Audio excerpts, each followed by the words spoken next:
Salut à tous, aujourd'hui on se retrouve pour une vidéo sur le thème numéro 13 de Linktober qui est Patient, où j'ai réalisé mon OC Aya AHIA que j'ai fait en full body parce que j'ai dans l'idée de faire une série sur ma chaîne où je ferai tous mes OC en full body.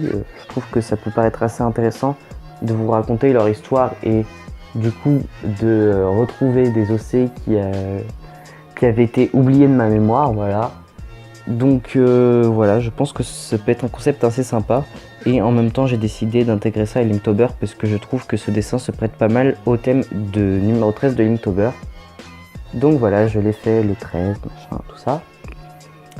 Donc je vais vous dire comment j'ai réalisé ce dessin, avec quel matériel. Mais avant, je vais vous parler un peu de son histoire. Donc Aya est devenue végane à l'âge de 9 ans et du coup de ce fait elle s'est fait renier de ses parents.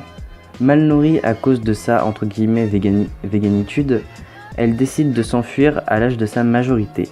Un jour elle trouve un fruit par terre, ayant très faim elle le mange, sans faire attention car selon elle, sa vie n'a plus aucun sens. Et donc depuis sa vie fut radicalement changée. Elle est emprisonnée dans une bulle qui s'élargit au cours des années. Elle ne parvient pas à briser cette bulle perdue dans l'espace, mais elle est heureuse car sa vie a retrouvé un sens. Elle a réussi au cours des années à recréer un écosystème en symbiose grâce à ses pouvoirs qui lui permettent de créer toutes sortes d'animaux et de plantes. Elle entretient son monde depuis maintenant 2000 ans. Seule, elle est heureuse sans personne pour la détruire aussi moralement que physiquement. Donc voilà son histoire que j'ai écrite. Voilà, je trouve que cette histoire est assez sympathique. C'est une de mes OC principales, donc voilà, j'espère que son histoire vous plaît. Et donc je vais vous dire avec quel matériel j'ai fait ce dessin maintenant.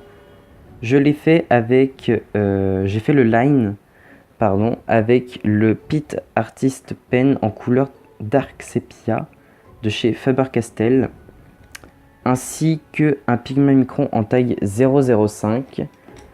Pour la colo, j'ai utilisé les Gold Faber Aqua de chez Faber-Castell avec ma palette Van Gogh et mes aquash brush de chez Pentel. Pour les effets que vous verrez en fin de vidéo, j'ai utilisé un stylo gel blanc de chez Uniball.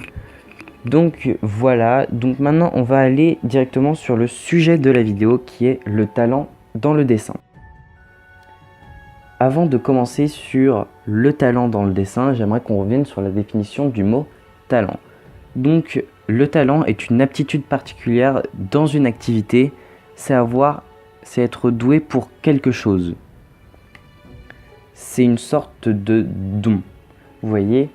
Donc quand on parle de talent, on parle de quelque chose qui ne s'est pas acquéri au cours du temps, mais qu'on a déjà de base.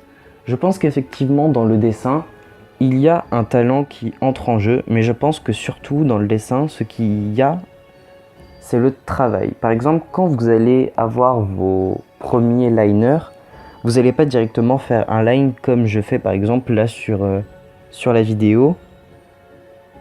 Votre première line, il va être nul. Et c'est pas parce que vous allez faire un line nul que vous allez baisser les bras. Vous allez continuer à faire des lines jusqu'à ce qu'il soit beau et qu'il vous plaise. Donc c'est ça le travail et c'est pas le talent. Par exemple, parfois j'ai des commentaires sur mes photos Instagram qui me disent « T'as du talent ». Oui, je suis d'accord, j'ai du talent, mais c'est surtout du travail que j'ai fait au cours du temps. Par exemple, vous pouvez voir sur mon Instagram, j'ai fait un Draw This Again, je sais pas trop comment appeler ça, sur un line, et j'ai montré mon premier line et il était vraiment moche. Et depuis j'ai travaillé, j'ai regardé des vidéos sur les pleins, les déliés, tout ça, et je me suis entraîné et j'ai réussi à faire un line qui me plaisait. Et donc du coup, le talent dans le dessin, c'est ça, c'est pas ça plutôt. Excusez-moi, je me perds dans mon audio. Le talent dans le dessin, ça entre en jeu forcément. Forcément, à bout d'un moment, il y a le talent qui entre en jeu. Mais je pense qu'il y a aussi beaucoup de travail. C'est le travail qui fait que on finit par aimer ses dessins, qu'on finit par faire quelque chose qui nous plaît et qui nous ressemble.